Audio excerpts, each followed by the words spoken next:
escribir novelas.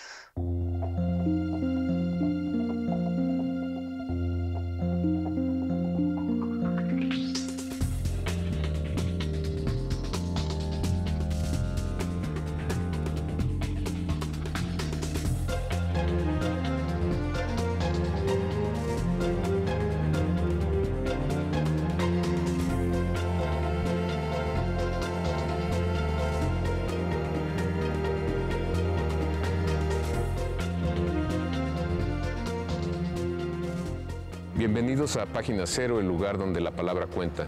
Me da mucho gusto que nos acompañen, particularmente en esta ocasión, porque vamos a conversar con uno de los escritores más importantes, más significativos de la literatura hispanoamericana. Me da mucho gusto que podamos conversar contigo, Sergio Pitol.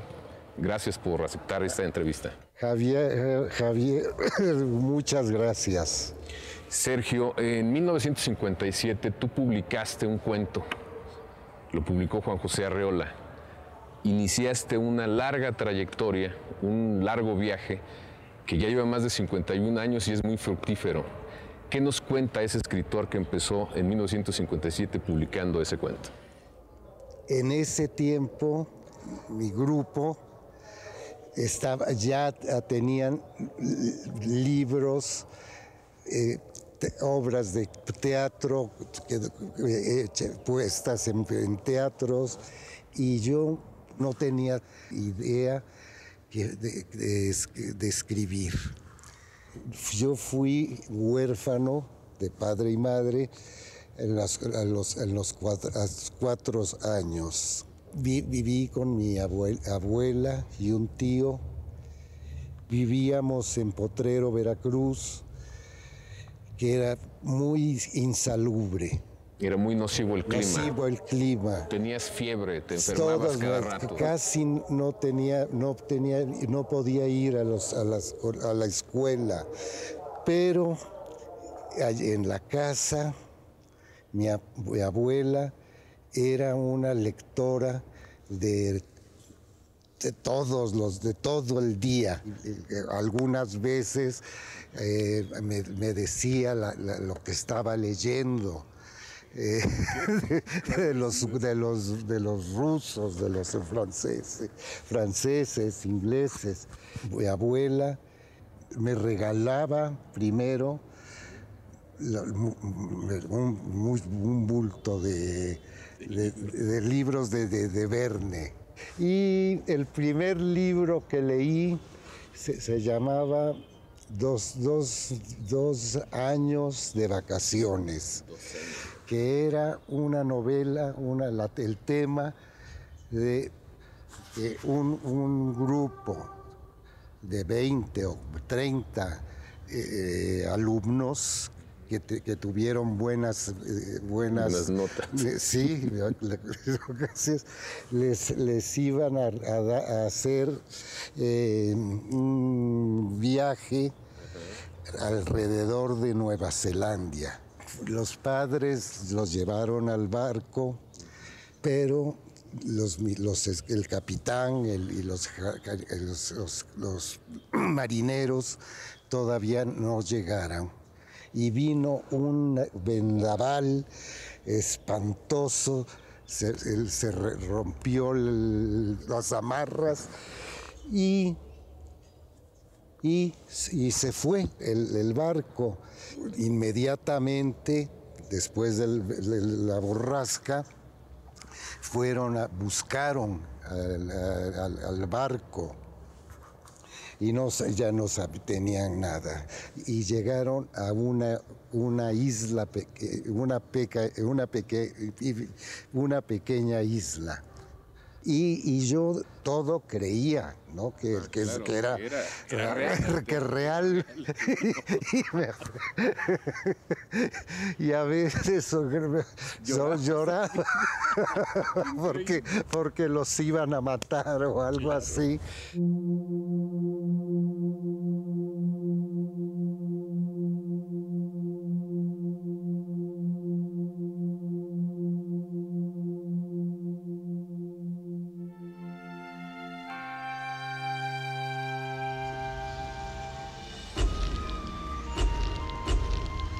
Detesto hablar de mis tragedias personales, pero debo decirle que la muerte de mi hijo Ricardo fue uno de los golpes más duros que he sufrido en mi vida. Poco después sobrevino la de mi padre.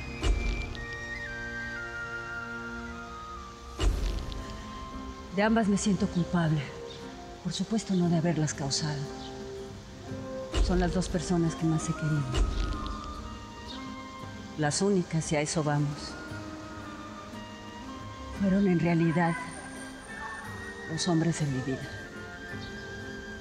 De 3 años o 2 años y medio, no, 2 años, comencé con Stevenson. Stevenson, otro. La isla del tesoro. Del tesoro. Con Bembo, ese bar increíble. Y luego al 19 ya, Balzac, Stendhal, cuando iba yo a la calle, o cuando iba a hablar con mis maestros y eso, hablaba yo como Balzac, como Dickens. Porque y me parecía todo es gris.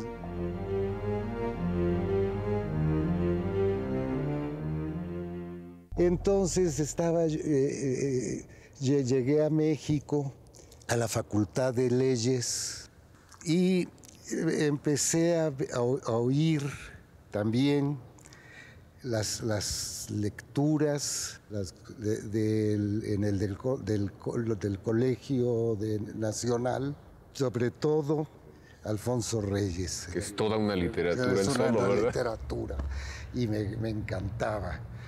Y por ahí fui a Filosofía y Letras como oyente. Y allí encontré este grupo que estábamos casi siempre en el café de allí. Y también veníamos todos al cineclub, y ahí después nos íbamos a un restaurante aquí en esta parte, y hablábamos de todo, de literatura, de teatro, cine, de pintura. Y ellos hablaban mucho de sus obras, de lo que estaban haciendo, y yo no tenía esa idea.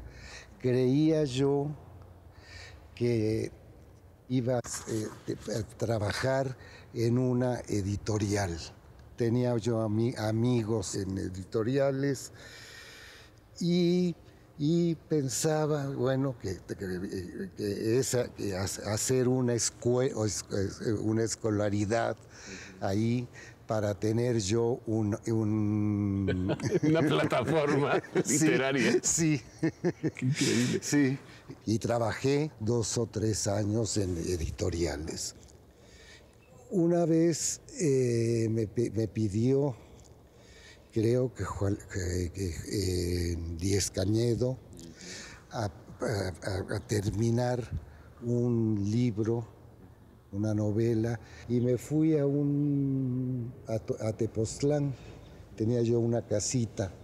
Ese día que llegué para traducir, puse en una mesa el libro, la máquina y las páginas. De repente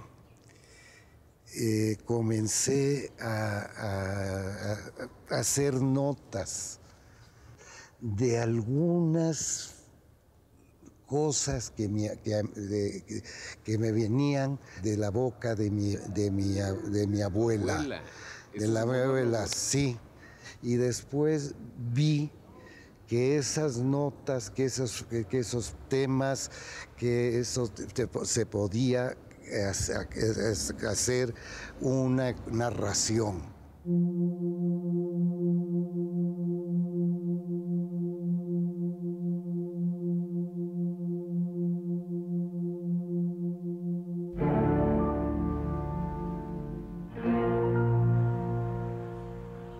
Le puedo decir la fecha exacta. El 14 de noviembre de 1942. Ese día marca un hito en mi vida. Hay para mí un antes y un después del mencionado día. Hasta en sueños se me aparece encerrada en un círculo de llamas. 14 de noviembre de 1942. Entonces, cuando yo llegué con los cuentos, llamé a Carlos y a José Emilio Pacheco y se los leí. Y entonces ellos también fueron mis maestros. Eran de 16 años, ¿no? 17. Pues muy jóvenes. Muy jóvenes. Muy precoces también.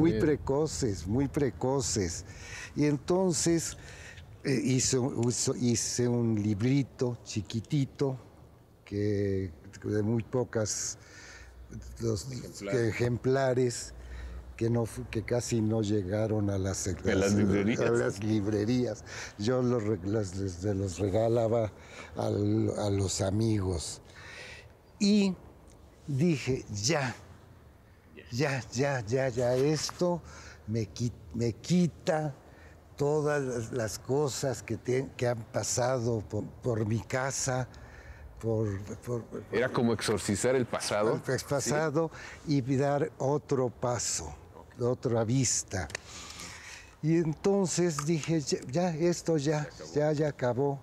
Y un año no escribí. Hasta que fui a Europa a pasar unos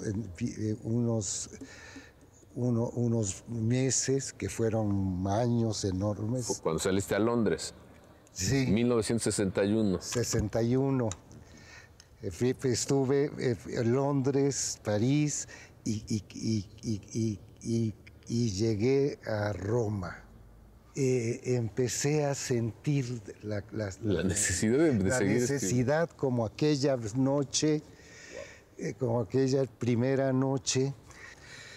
Y durante años escribí solamente libros de cuentos y ya sabía que podías escribir. Que tu futuro era escribir. Escribir novelas.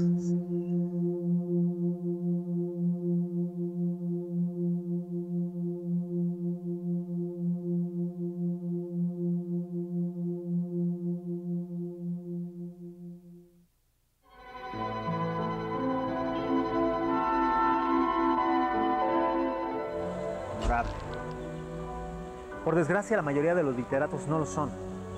Por regla general, el librero no odia a sus demás compañeros de profesión. El escritor sí. Mueve cielo y tierra para cerrarles el paso.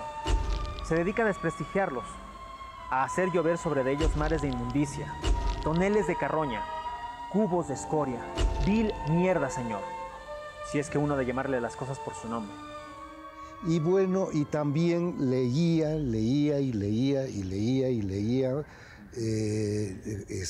libros que no había yo, que no llegaban a México, que no estaban traducidos, como muchos cuentos, sobre todo las centroeuropea. Bueno, y llegué con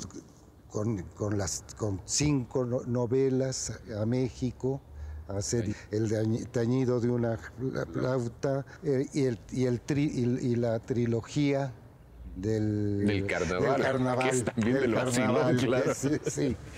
Y aquí llegué y tenía yo 29 o 27 años fuera, pero cuando llegué a México, tuve instintivamente el camino hacia mi familia, las muertes, los muertos, mis bisabuelos, los panteones, la naturaleza.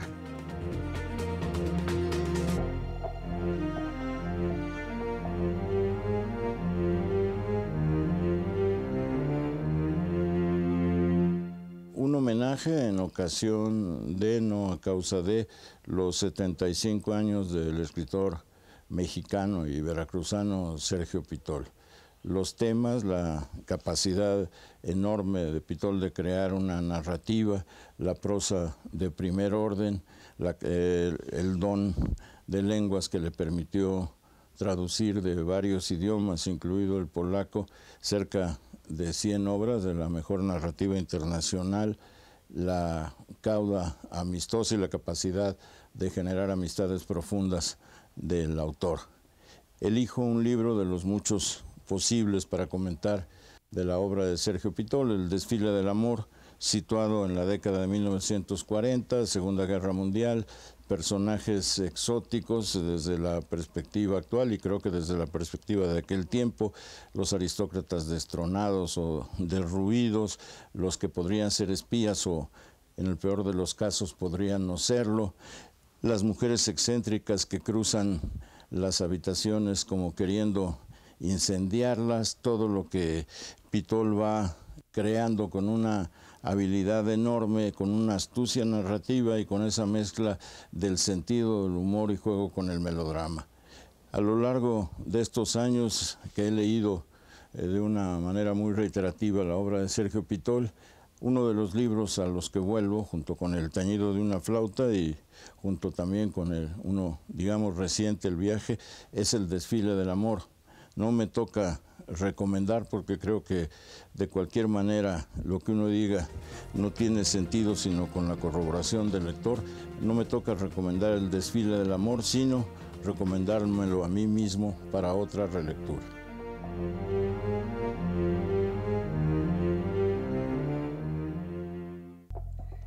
Juan Villoro estaba platicándome que él tenía un cuñado, un psicólogo que hacía hipnosis. Wow, okay. Sí, sí.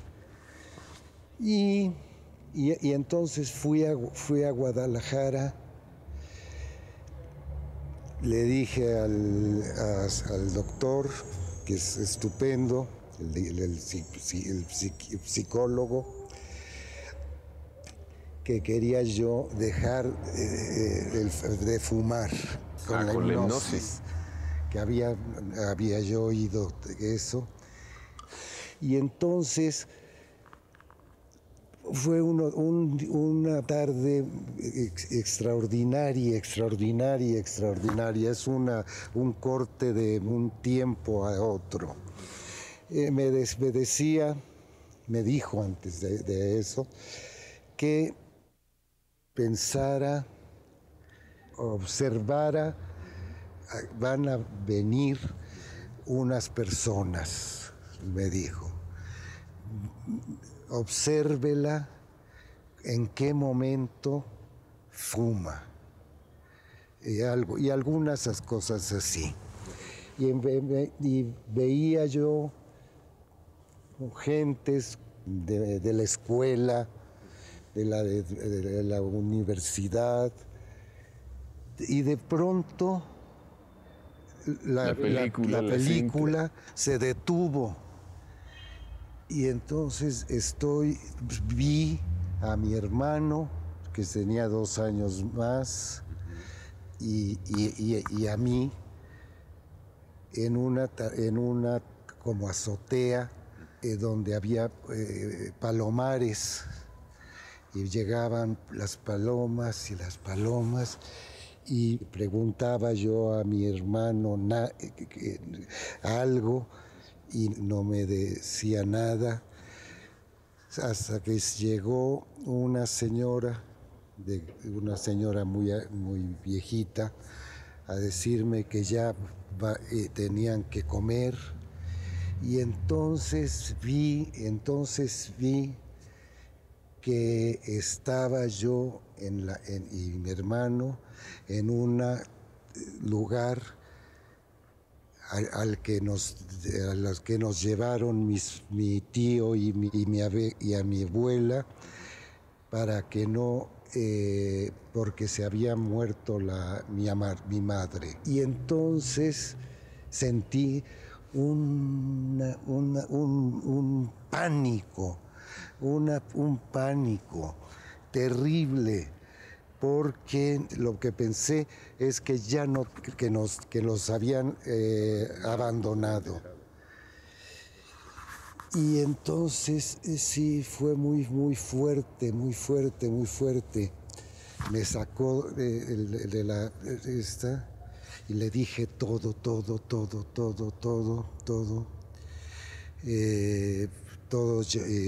lleno de lágrimas, sí. Y temblaba. Y me dijo, mira, Sergio, vas al hotel y te sientes mal, llámame porque voy a traerte.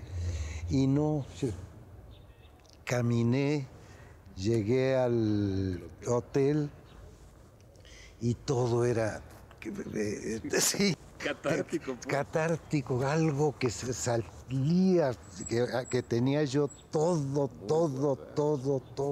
O sea, me fui a la cama, revisé todas mis fosas.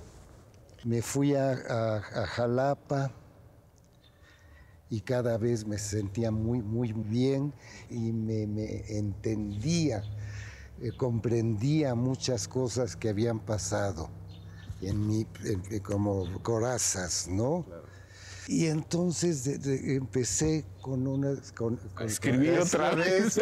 Escribir, pero otra construcción paródica o trágica, trenzada en otra construcción literatura.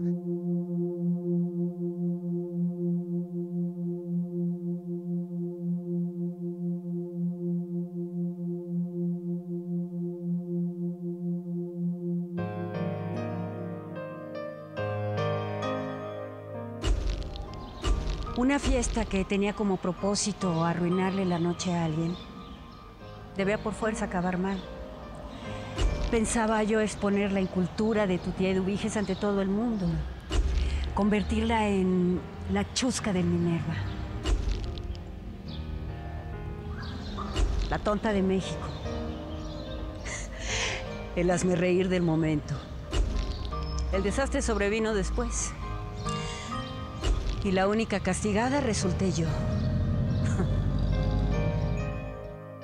Cuando me premiaron en el Cervantes, sí, cuando vi lo que se había dicho el jurado, sí, era que esta nueva etapa, que era muy rara.